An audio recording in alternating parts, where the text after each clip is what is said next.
Megastar Chiranjeevi కూడా deep fake బారిన పడ్డారు. ఆయన ఫోటోలను మార్ఫింగ్ చేసి అశ్లీల వీడియోలను సోషల్ మీడియాలో పోస్ట్ చేశారు.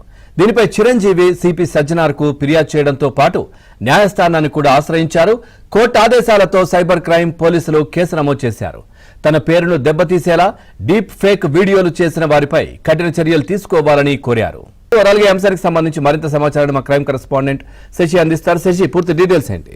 చిరంజీవి డీప్ ఫేక్ వీడియోల బారిన పడ్డారు. కోర్టు ఆదేశాల మేరకు ప్రస్తుతం ఆయన ఇచ్చినటువంటి ఫిర్యాదు ఆధారంగా ప్రెజెంట్ ఇప్పుడు కంప్లైంట్ కూడా నమోదైంది, ఎఫ్ఐఆర్ కూడా నమోదైంది. ప్రెజెంట్ ఇదే అంశం మీద సైబర్ క్రైమ్ పోలీసులు ఇప్పటికే దర్యాప్తు కొనసాగిస్తూ ఉన్నారు. ప్రధానంగా చిరంజీవికి సంబంధించినటువంటి ఫోటోలను అశ్లీలంగా మార్ఫింగ్ చేశారు కొంతమంది నిందితులు. అయితే అశ్లీలంగా మార్ఫింగ్ చేసినటువంటి ఆ ఫోటోలను కొన్ని ఫోన్ వెబ్సైట్లలో అప్లోడ్ చేశారు. ఆ తర్వాత సామాజిక మాధ్యమాల్లో కూడాను పోస్ట్ చేశారు. సో ఇదే విషయాన్ని గమనించినటువంటి చిరంజీవి అండ్ టీమ్ సో ఇదే అంశం మీద గతంలోనే సిపి సజ్జనార్ కూడా సమాచారం అందించారు. మరోవైపు సైబర్ క్రైమ్ పోలీసులకు కూడా ఫిర్యాదు చేయడం జరిగింది. మరోవైపు కోర్టును కూడా ఆశ్రయించడంతో తాజాగా కోర్టు ఆదేశాల మేరకు సైబర్ క్రైమ్ పోలీసులు ఫిర్యాదు అందుకున్న తర్వాత కేసును నమోదు చేశారు. ఐటీ సెక్షన్ లోని పలు సెక్షన్లతో పాటు ఇప్పటికే కేసు నమోదు చేసి దర్యాప్తు కొనసాగిస్తూ ఉన్నారు. ఇప్పటికే కంప్లైంట్ చేసేటప్పుడు చిరంజీవి అందుకు సంబంధించినటువంటి లింకులను కూడా సైబర్ క్రైమ్ పోలీసులకు అందజేశారు. ఏ వెబ్సైట్లలో తనకు సంబంధించినటువంటి అశ్లీల వీడియోలను అప్లోడ్ చేశారు, తర్వాత వాటికి సంబంధించిన లింకులతో పాటు సోషల్ మీడియాకి సంబంధించినటువంటి లింకులను కూడా సైబర్ క్రైమ్ పోలీసులకు